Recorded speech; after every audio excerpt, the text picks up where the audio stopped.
इस फेस्टिवल में सबसे पहले ये था कि जब मैंने सबमिशन की तो मुझे वहाँ से रजिस्ट्रेशन नहीं मिली ना, तो मेरे लिए मतलब एक वो था, शॉकिंग था। दूसरे लड़कों के मैंने रजिस्ट्रेशन भिजवा दी थे, उनके हो गए थे। तो मैंने कहा फिर भी चलो फिल्म बनाता हूँ। मैंने जाके शूट की फिल्म और उनको ईमेल कर दी कि भाई मैं आप देख ले। तो उन्होंने मुझे वो रजिस्ट्रेशन दे दी और फिल्म मेरी सिलेक्ट हो गई, जो एक नामुमकिन शायद चीज़ थी। मैं तो समझ रहा था कि सिर्फ प्रेजेंट भी हो जाए बहुत बड़ी बात है, बलूचिस्तान से कोई फिल्म वहाँ पर प्रेजेंट हो। तो सिलेक्ट हो गई, तो मुझे इस बात का अंदाज़ा नहीं था कि ये फिल्म जाएगी और इससे जो ना मुझे अवार्ड मिलेगा। अब जब यहाँ से उन्होंने कॉल की कि भाई आपकी फ़िल्म सिलेक्ट हो गई, तो बहुत बेसिक मैंने जब उनका वो फेस्टिवल का बैकग्राउंड देखा तो वो बहुत हैवी फेस्टिवल था। उसमें मतलब आपके बहुत से लोग आए थे, आपकी यूनिवर्सिटीज़ आए थे। मैं समझ रहा था यार शायद ये सिलेक्ट हो, लेकिन वो सिलेक्ट से जाके फेस्टिवल में चली। और एक्सपीरियंस सबसे बड़ा मुझे ये हुआ कि हमारे बलूचिस्तान के लोगों को हमेशा गलत इमेज दिखाया गया है पंजाब का, और पंजाब के लोगों को हमारे बलूचिस्तान का गलत इमेज दिखाया गया। मुझे लगता था कि ये पंजाबी होंगे, पता नहीं क्या होंगे, या दूसरे लोग होंगे, वो मुझे किस तरह ट्रीट करेंगे। मैं तो बलूचिस्तान से हूँ।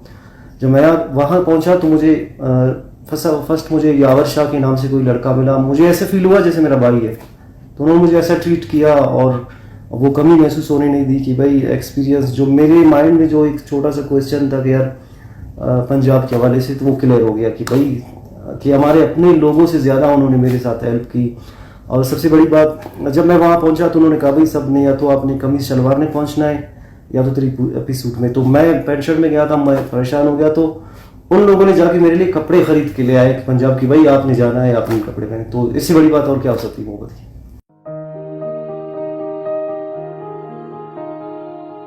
इस वक्त बलूचिस्तान में जो सबसे जो बड़ा इशू है वो लोग हम फेस कर रहे हैं, वाटर शॉर्टेज और क्लाइमेट चेंजेस।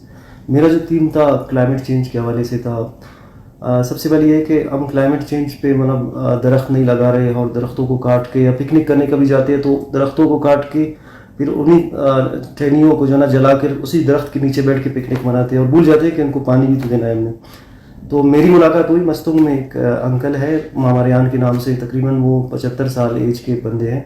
उन्होंने कहा मैं 12 साल से पहाड़ों में दरख्त लगा रहा हूँ, और वो 12 साल से 75 साल की उम्र में आज भी 12 किलोमीटर सफ़र करके पानी ले जाकर उन दरख्तों को दे रहे हैं। तो वो किस लिए, मैंने उनसे पूछा कि आप ये क्यों लगा रहे हो? कहा मैं सवाब कमाना चाहता हूँ। तो एक शख्स सवाब के लिए इतना कुछ कर सकता है, उसने अपनी ज़िंदगी लगा दी। तो इस हवाले से मेरी डॉक्यूमेंट्री थी।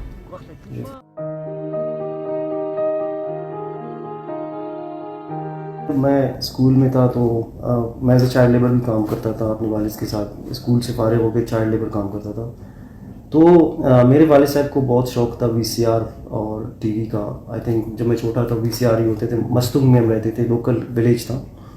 तो उस टोटल एरिया में हमारे घर में एक टीवी थी और एक वीसीआर था जिस पे फिल्में देखते थे। और हमारे घर के अंदर कम्युनिटी स्क्रीनिंग होती थी, मतलब सारे मोहल्ले के लोग, बच्चे, वो 12 बजे वो पीटी बंद हो जाती थी, बस वो जाते थे, फिर हम सोते थे। तो मेरे वालिद से मुझे इंस्पिरेशन मिली। और इसके अलावा मेरे वालिद के जो अंकल्स हैं वो आज भी, उनमें से एक सलामत है, वो 4 थे, बाकी फोत हो गए।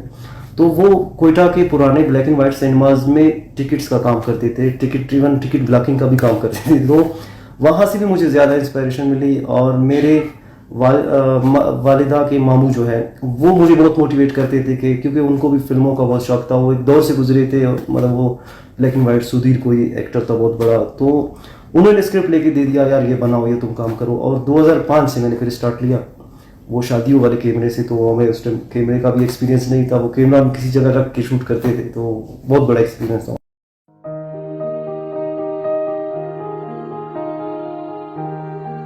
देखो, फिल्म बनाने के लिए सबसे पहले आपको एक टीम चाहिए, बिकॉज एक फिल्म बनाना एक आर्मी का काम है। अपने एक कैप्टन बनना है अपने किस तरह से, और आर्मी बगैर हथियारों की नहीं लड़ सकती। तो इस वक्त आपके बलूचिस्तान में जो बिगेस्ट इश्यूज मैंने फेस किए, यहाँ पर कैमरे हमारे पास नहीं थे, और वो चीज़ें रेंट पे भी अवेलेबल नहीं। आप कराची में जब जाते हो तो आपको हर गली में रेंट पे चीज़ें अवेलेबल हो जाती है। सबसे बड़ा इशू था फीमेल कास्टिंग, हमारे पास नहीं होती यहाँ पर। तो बहुत से इशूज़ ऐसे हैं, जैसे आप फिल्म बनाना चाहते हो तो आपको लोकेशंस का इशू होता है, सिक्योरिटी होता है, सिक्योरिटी की वजह से आप कभी कहीं जा नहीं सकते, या परमिशन। तो इश्यूज बहुत ज़्यादा होती है। लेकिन मैं कहता हूँ मेरी पहली फिल्म जो मैंने बनाई, जो सिनेमा पे रिलीज़ हुई, कि वो मेरी दुनिया 12 साल की सबसे बड़ी गलती थी।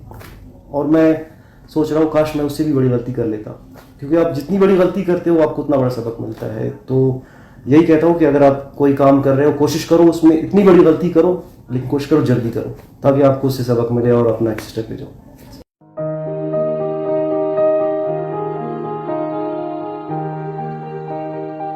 फर्स्ट टाइम मैंने कुछ लोगों को देखा, वो फिल्मों के शौकीन थे, मुझे भी लगा मैं भी टीवी पे आ जाऊँ, एक्टिंग करूँ, मतलब शौक था कि टीवी से स्टार्ट ले लूँ।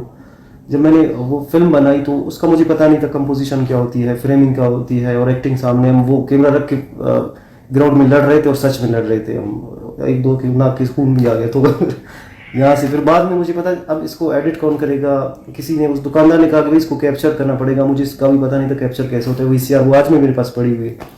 तो कैप्चर से फिर वो एक्टिंग वाला शौक हुए थोड़ा सा कम होता गया, मैं टेक्निकल साइड पे गया, और टेक्निकल साइड से फिर मैंने स्टार्ट एडिटिंग से लिया। विंडोज़ मूवी मेकर जो फर्स्ट एडिटर जिस पे तस्वीरों को आप बना सकते थे, मैंने वहाँ से स्टार्ट लिया, और वहाँ से वो एडिट चलता हुआ फिर मैंने प्राइवेट प्रोजेक्ट्स पकड़े, और पीटीवी में जो फर्स्ट मैंने किया तकरीबन 14 एपिसोड का एक ड्रामा था, वो मैंने असिस्ट किया। वहाँ से मुझे पता चला कि आउट टू शूट ड्रामाज या सिनेमाटोग्राफी क्या होती है, फिर एडिट क्या होती है, और वहाँ से वो फाइनल होती ही मुझे स्कॉलरशिप मिल गई 1 साल की आज़ाद फिल्म जामी, जिन्होंने मोड फिल्म बनाई थी। और मोड फिल्म में मैंने एडिटिंग सीखा, सौरभ बयान वहाँ पर एडिटर बैठी होती है जो आपके बड़े कमर्शियल शूट कर रही थी। तो तब पता चला कि यार टोटल 6 कट्स होते हैं एडिटिंग के, देयर आर 6 कट्स जिनको आपने टोटल फिल्म में इस्तेमाल करना है, और एडिटिंग आप कोई भी सॉफ्टवेयर करो इस्तेमाल करो। और इसी तरह फिर अमेरिकन शोकेस में स्कॉलरशिप मिल गई। तो ये सारा जो प्रोसेस था वो फेसबुक से ही मैंने, क्योंकि मेरा जो फैमिली बैकग्राउंड है, मेरे वालिद साहब एक मिस्त्री का काम करते हैं, तो उनको सिर्फ इस बात का पता है तुम सही जा रहे हो, बस सही जा रहे हो, बाकी और कुछ पता नहीं।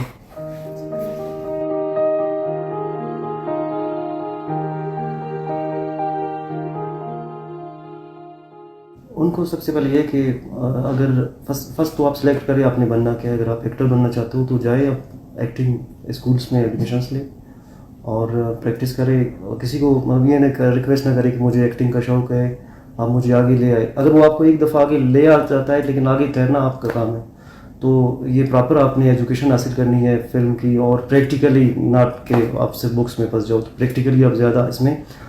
और फिल्म मेकिंग में अगर कुछ आना चाहते हो तो आप थोड़ा सा बॉलीवुड शॉलीवुड को साइड रख के अपने घर के और अपने मोहल्ले के हालात देख लें, उससे बड़ी फिल्म मेरे ख्याल से दुनिया में नहीं चल रही।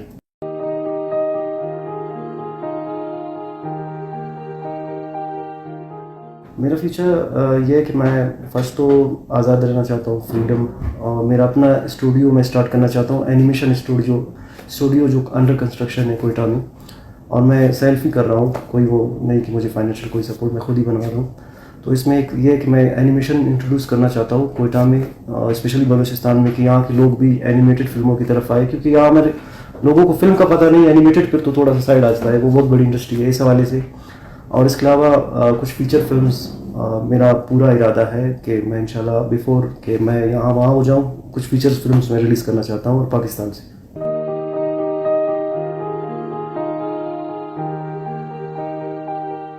देखो एक आर्टिस्ट आपके मुल्क का सफ़ीर होता है, वो आपको प्रेजेंट करता है, लेकिन बदकिस्मती से उस सफ़ीर को यहाँ पर मीरासी माना जाता है, सही। और सबसे बड़ी बात है कि हमारे बलूचिस्तान में इस वक्त जितने भी फ़नकार हैं उनको वो ज़कात वाली लाइन पे लगा दिया उन लोगों ने कि भाई आप ये लोग महाना 30,000 20,000 5,000।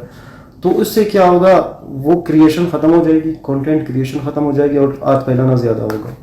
अब फिल्म स्कूल्स बनाओ, फोटोग्राफी स्कूल्स बनाओ, मतलब ऐसे कुछ स्किल्स पे काम करो, ताकि आज देखो आपका सिनेमा शिफ्ट हो गया OTT सर्विस पे, आज पूरी दुनिया OTT सर्विस पे है, लेकिन हमारे बलूचिस्तान में फनकार अभी तक बैठे हैं कि कोई हमें कॉल करे काम के लिए नहीं, शायद खैरात के लिए। तो ये खैरात वाला निज़ाम थोड़ा सा ख़त्म होना चाहिए।